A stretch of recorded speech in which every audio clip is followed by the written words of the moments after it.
I'd like to introduce our host today, Don Baker.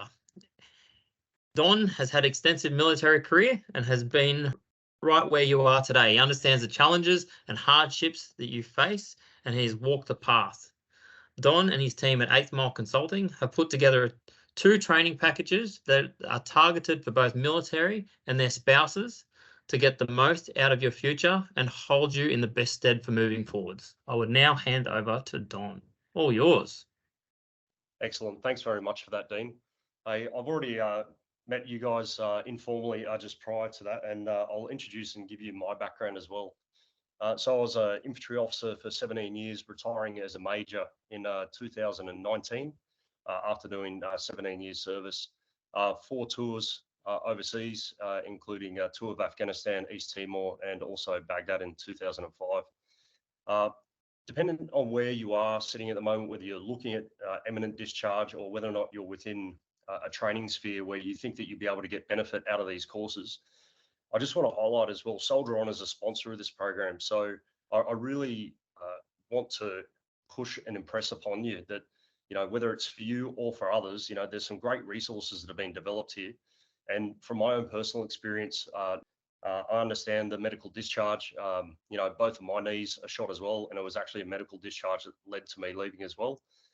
And I think a lot of the things I talk about today will probably resonate strongly with you as well, noting that you're facing this coming up. What I want to talk about before Evan gets on is with regards to transitioning. We're going to lightly touch on the Reinvent your courses, etc., but I'll probably leave that for Evan because I think he'll be on momentarily anyway. But I guess what I'll really focus on for you guys is some of the challenges that we've had, and nobody at the 8th Mile believes that they're infallible. What we've gone through is exactly, if not very similar to what you'll go through as well. And we made mistakes and we face those challenges that you're probably going to face, or your soldiers will face as well. I'd recommend, that you please take notes. You'll note that I've put into the chat my email as well. So on a personal note, if you are having questions about discharge or the transition, some of those challenges, feel free to reach out at any time. We're more than happy to give our support to you. I think some of the key elements that you will face, much like I did, my main difficulty once I left defence was feeling a loss of a sense of purpose, because we're all very motivated by the fact of, it doesn't matter what corps, what rank, what colour uniform you wear, which branch, we all work together for a common purpose. And that common purpose really does bind us together, working with values of courage, initiative, respect and teamwork.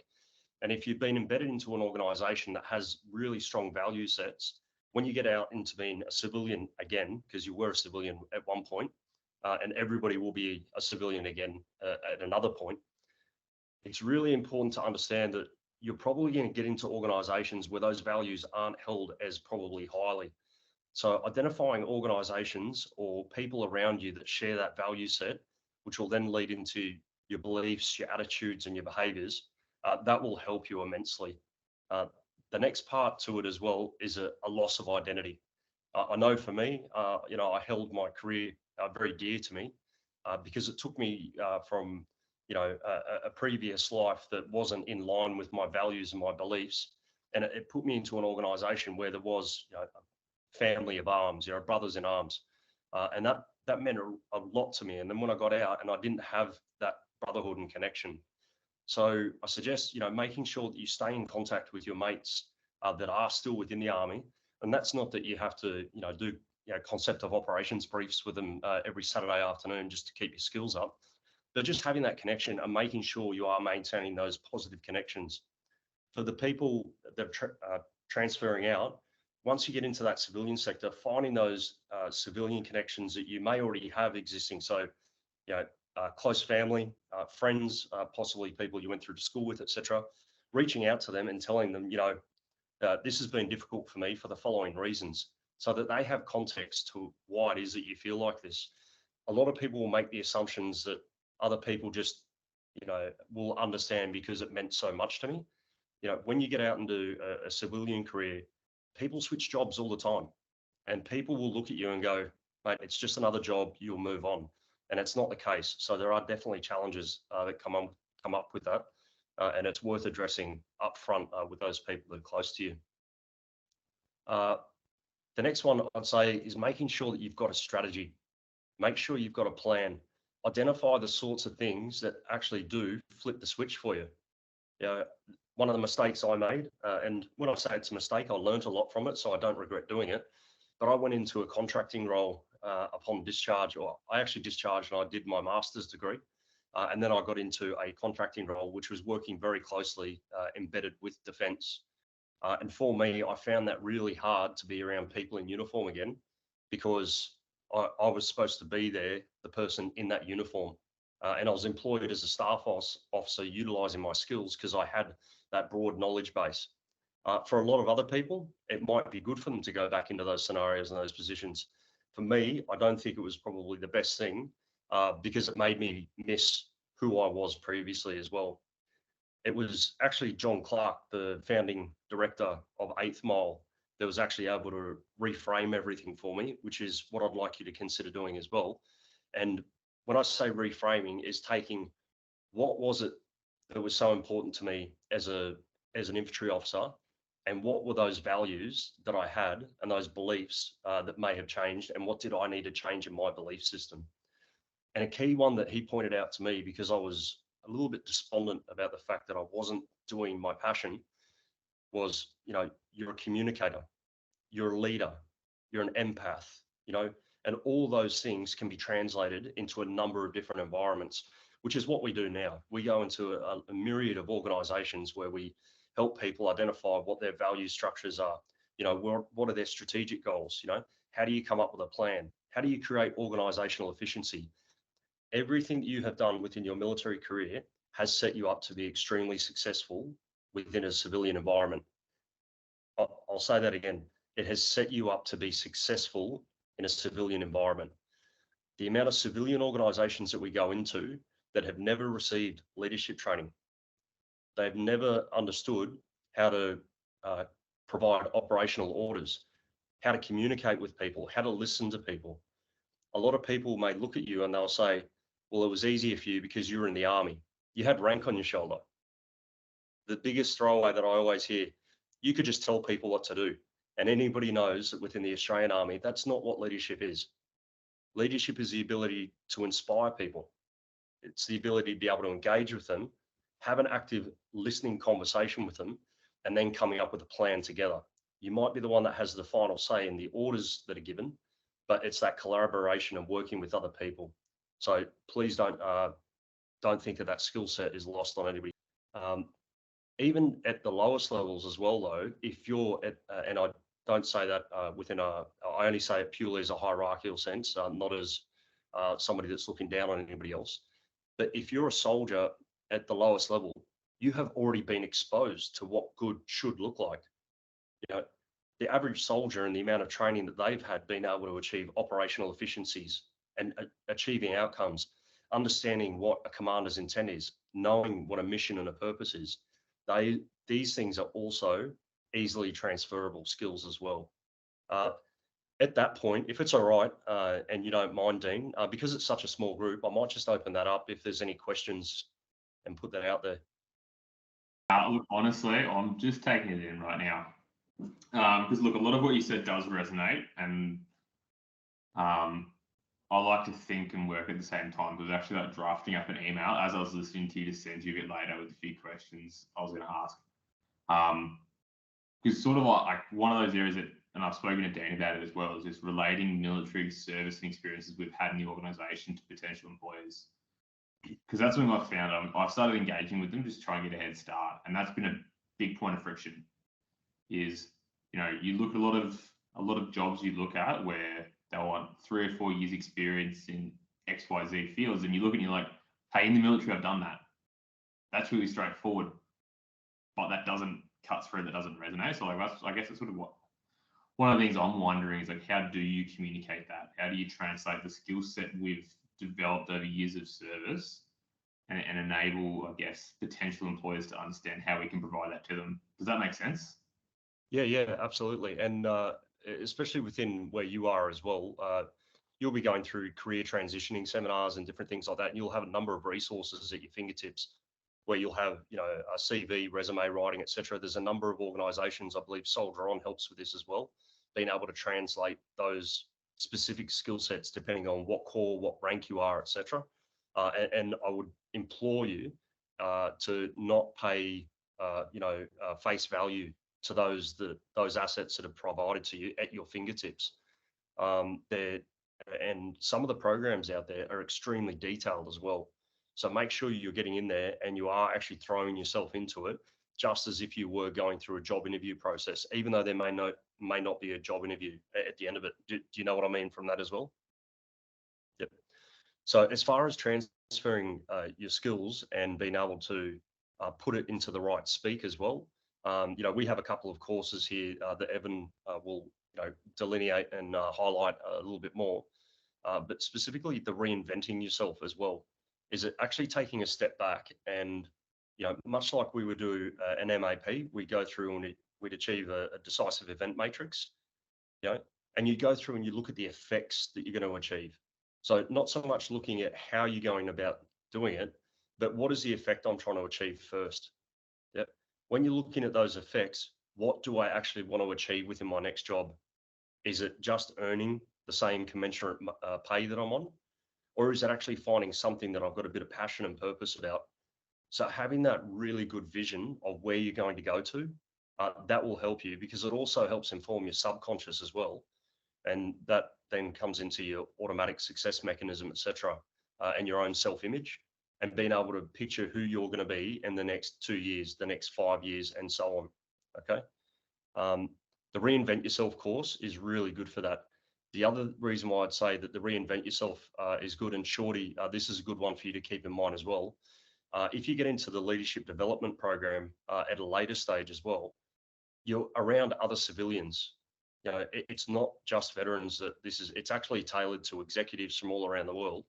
And you're actually sitting there and you can talk about your military experience. And trust me, when you get into a room with these people or on a Zoom call and there's a group of you, you'll be able to hold your own hands down. You'll identify, and that'll then reinstill confidence into what it is that you have as well. There are also a number of pathways that are open to you from external organisations such as ESOs, so ex-service organisations, that you can sign up and they'll have job boards, and you'll be provided preferential treatment in order to be able to get an interview, so that you are actually, I wouldn't say one foot in the door, but you're one step ahead. So you're not fighting through all the red tape that you're probably coming across. You were just a little bit broken before. Who have you reached out to?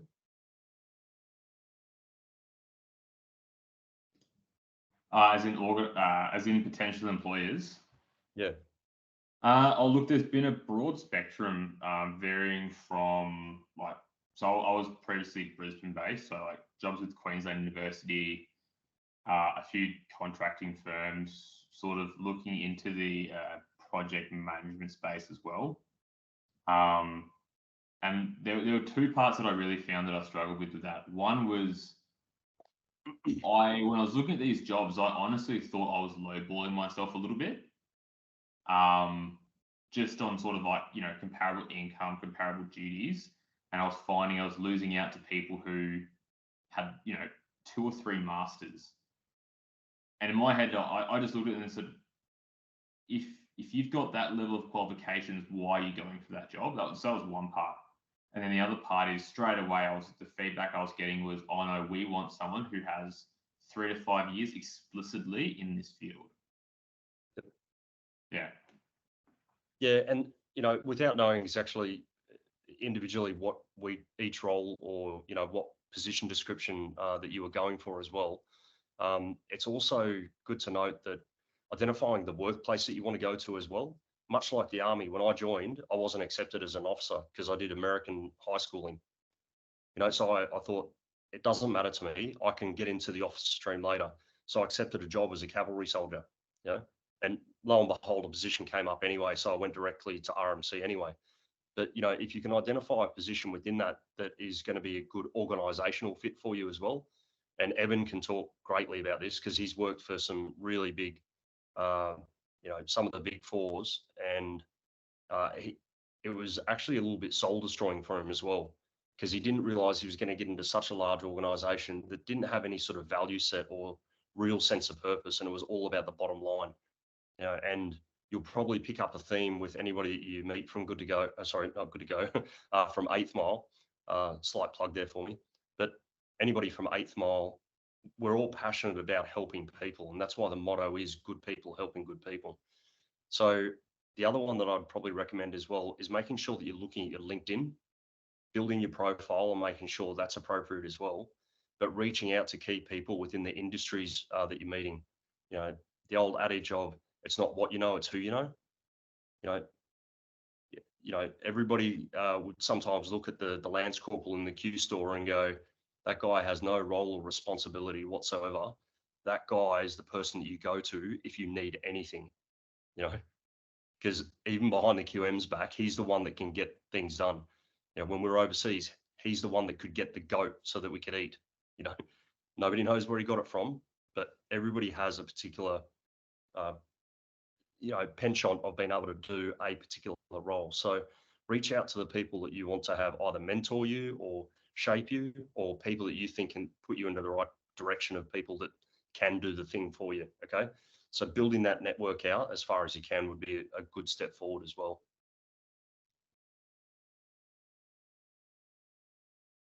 Does that help? Have you got any questions from a CSM perspective? No, not at the moment. It's interesting stuff. So, like I said, I'm listening for myself and also as a CSM for my soldiers. So, yeah, interesting. Thank you. Yeah. Okay. No problems. Listen, with regards to the courses, it's probably a good segue for us to go into. So, the two courses that are sponsored by Soldier on behalf of any veterans that are thinking about transitioning or have transitioned already. The first one is with regards to Reinvent Yourself, and the next one is labelled as the Leadership Development Program. The Reinvent Yourself is online, and it gives you a whole bunch of homework for you to go through and discuss internally with yourself about what is it that I actually want to do? Who is it that I am as a person whilst I'm in uniform, and how can I go about replicating that and finding those needs and desires that were filled whilst on the outside as well. So it's an excellent resource, and I think it's a really good start for anybody that's going along this journey. The next one is the Leadership Development Program, and this is a small group, so I'll point you out again, Nick. This one would probably be a good one for you, because that Leadership Development Program, whilst you will pick up some good information there, you'll see a lot of the information there that we're sharing is actually training to a mostly civilian audience. But I think what it'll do for you, it'll give you some perspectives on how other executives and how other leaders around, on a global basis, what sort of conversations that they have about some of the situations that arise within their leadership framework and their jobs as well. That's an 8-week course. It's a 2-hour session every second week. And there's obviously pre-reading and a number of online lessons and modules, and you've got to come to those things fairly prepared as well.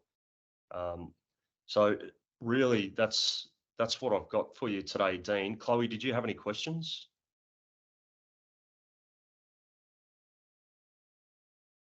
No questions. Oops, sorry. Sorry, go Dean. No, I didn't have Chloe. any questions. It was pretty much just to give the guys a rundown of the two different courses and pretty much allow them to understand the difference in the content, so they could make the best choice going forward in which one suited them to get the most out of what you guys are offering. Yeah, so in that context then, Dean, I will add then that in the first instance, I'd recommend the Reinvent Yourself, especially if you're transitioning and you're looking at that loss of identity and that sense of purpose. And the Leadership Development Program is just to reinforce, the leadership lessons that you've already either received or you've been exposed to within a military context, and then being able to take it to the next level and put it into a civilianized, contextualized environment as well, which will help you along, if you're going for management or leadership positions in a civilian arena. Okay, so are these structured a lot differently than how you did it last time? So they're not. So how long is like the Reinvent Yourself course? Is it a time sensitive course layout, or is it more, okay, you can take up to 2 years or whatever, however long you want to do the course over, and then look at into the other one, or is it modularized? And No, so the Reinvent Yourself is all online, Yep. and it is at your own pace. So once you've got access to the course modules, you can work through that as quickly or as slowly as you want to. As I said before, though, the leadership development course is a structured course. It starts on a particular date. I can't tell you when the next one starts. There is one in April, though. You may actually have the dates there, do you? oh, I don't have them on me, but yeah, I can get them off Evan. Yeah, no problems. I'll make sure that gets out to everybody as well post this phone call. But that will start on a particular day, and it's an 8-week course, so every 2 weeks, and it's a 2-hour session. And then you have pre-reading and modules to do online prior to that. And it's recommended that you put aside about 5 hours each week for those. So it's about 10 hours worth of pre-work that you do to come to those sessions. Okay. Oh, sorry, 1 hour session every 2 weeks, not a 2-hour session. That'd drag on. It's short, sharp, to the point, and it hits on all the key points. We talk about neuroplasticity within the brain, how the synapses fire. We talk about motivation and incentivization. So talking about fear, what are we running away from? Motivation, what are we running to?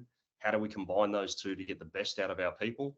Because we've all seen it within defense, some people, if we're in a leadership position, if you think about it, riding a donkey, some people, they need a carrot in front of them. They need that motivation and something to chase. Other people need to be whipped, and they get afraid of it and they run faster. So yeah, there's a myriad of, examples that we utilize from a number of, extremely intelligent people. Yep, I can send that link to the Reinvent Yourself. Yeah, so there's a lot of peer-reviewed journals and articles, physicists, PhDs, etc. And we take all that information, collate it, and put it into a usable, very user-friendly product for people to be able to absorb. Any others, Dean? I don't have any, but yeah, I'll open up to the team if they've got any more, or if not, I can stop the recording here and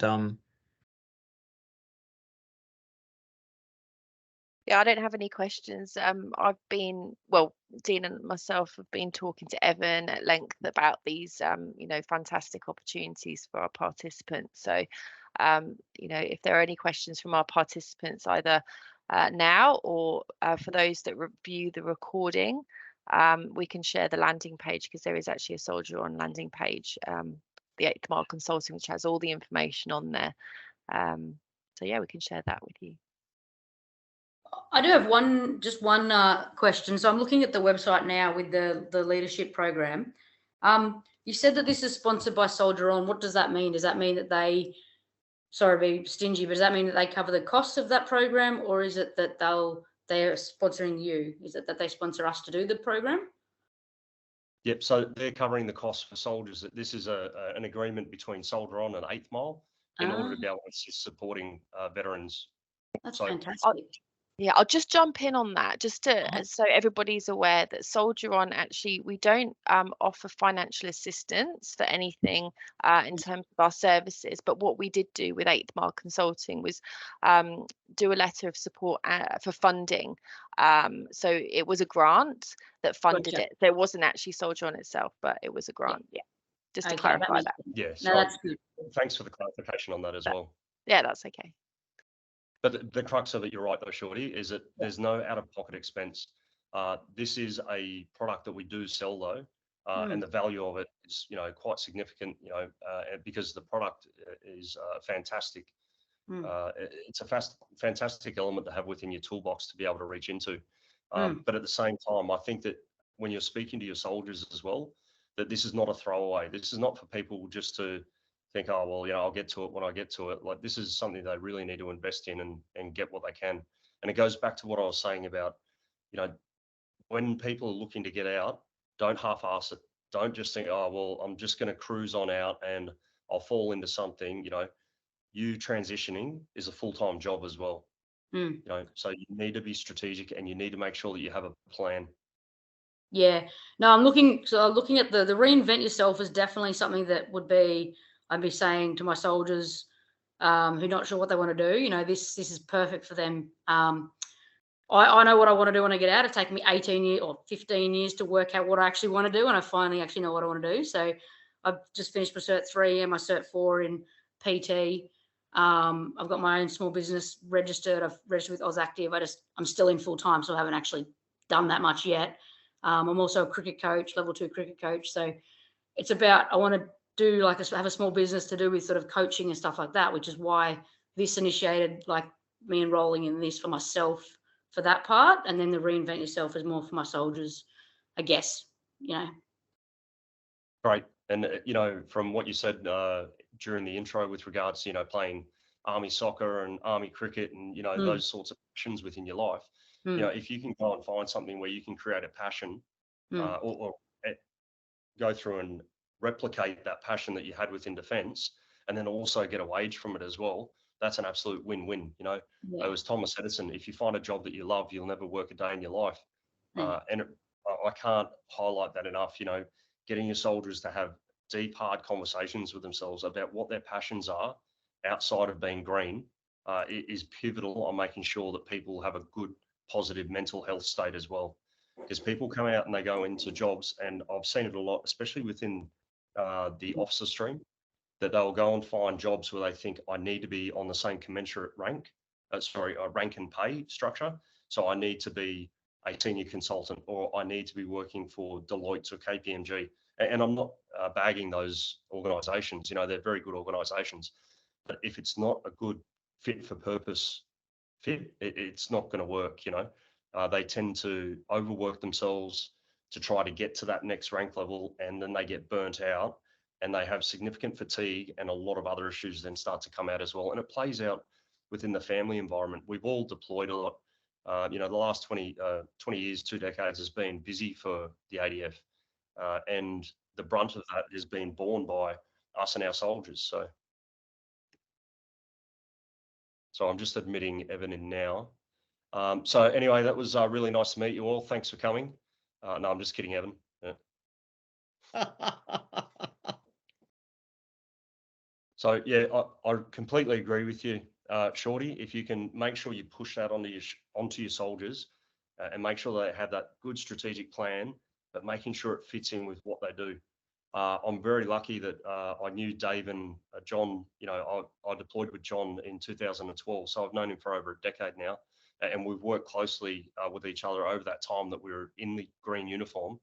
But to get out and be around people that are interested in training from, you know, army individuals and taking those lessons and putting them into their civilian context, you know, I get to live the dream every day now, albeit it's just a different uniform. So the recording has actually finished, Evan. I might sign off and I'll hand over to you. We've basically completed now, though. If you'd like to go through any more sort of detailed cohort with regards to the courses, but I'll hand it over to you and Dean. Absolutely. Really appreciate you stepping in at such short notice, Don. Thank you. Thanks, mate.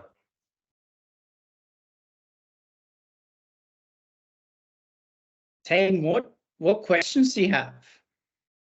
Sorry, before I go to what questions, by way of introduction, my name's Evan Parker, also a Army veteran, served in Afghan with Don as well, and then Iraq later on with 2nd Commando. I left Army, went back to school because I was a JTAC and my skills weren't eminently transferable into civilian employment. I went across into consultant with Ernst & Young or EY, and then found myself in private equity, where we would, similar to how you might renovate a house, or buy a house, renovate it, and flip it for profit. We used to do that with entire businesses, and it was an interesting, thrilling ride. it took me maybe about 5 years to navigate my transition post leaving Army into finding a good fit and a good lane for me in the civilian workforce. And really what we're here about today is to make that less burdensome and on individuals transitioning today, and make that a little bit easier. So Don's already done an amazing job, and I'm happy to field any questions. Don't all rush for the unmute button at once.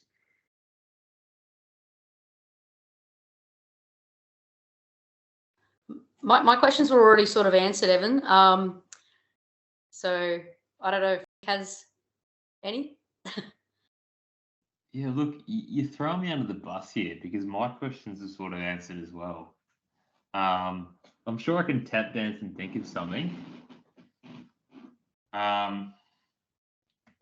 Look, I guess, how did you find your transition? Like, you sort of briefly highlighted the process you went through in your journey, but how did you actually find it? Gut-wrenching, in short. So I left Army, and we had an Army has a pretty high degree of autonomy and decision making, especially in frontline combat units. And after that, went back to school. I didn't know what a marketer did. I didn't know what a salesperson did, apart from buying a used car or whatever in the past.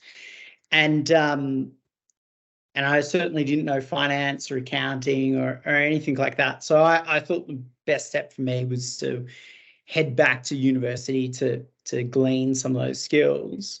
But push comes to shove when you're employed in that sort of role. And my biggest challenge in transition was going from somewhere where I had quite a high degree of autonomy and decision-making ability into 8 layers of bureaucracy, joining a large corporate in Melbourne at the time. And it was just so slow and so awkward. And I know we complain at times that defence is somewhat bureaucratic, but when push comes to shove, it's nothing compared to large multinational corporations. And that was my most painful aspect. So the slowness in seizing opportunities, in realising what was in front of us, and then the decision-making cycle that had to push through sort of 8 levels. Yeah, that sounds pretty disgusting, doesn't it? When you talk about it like that. And I'm slowly facing what's likely going to be a medical separation because my knees and everything started going out on me, and 9 years coming to an end. Yeah. But it's interesting you say what you said, because my background prior to joining, so I originally came through the reserve stream as a digger before I commissioned.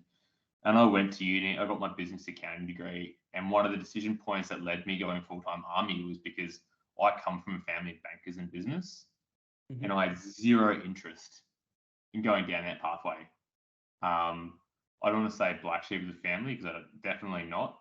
But, I saw the quality of life that they had, which is something that Don sort of spoke to about, 12, 14-hour days on the grind for very little reward, a lot of bureaucracy. And if I'm honest, that is probably one of the, I don't want to say it causes of anxiety, but that's one of the things I don't want to face on separation, and understanding some of the jobs I'll be looking at or potentially looking at is just, I stayed away from those areas for a reason, because I knew that personally I wasn't a fit. And I then, decided to become an officer, which we are incredibly bureaucratic and desk bound, but it's definitely different. And I fully acknowledge that. I left Army as a captain as well, but I was an artillery officer, so don't hold that against me. In my experience, it was really different leaving Army. So Army is actually it seems quite bureaucratic at the time when you're in the moment. There's a lot of minutes and dot point briefs and the like. However, when there's a problem, it's quite easy to fix and it's quite easy to implement. I came up against struggles with that in corporate as to the ease and the ability to implement that. And that was probably because I wasn't a good fit for that organization. And during my separation, I didn't take the time out to really identify the values that I hold dear as an individual and then try and match those with an organization. I actually went for an organization that had brand and reputation and, you know, that would look really good in my resume. And I hated the entire experience.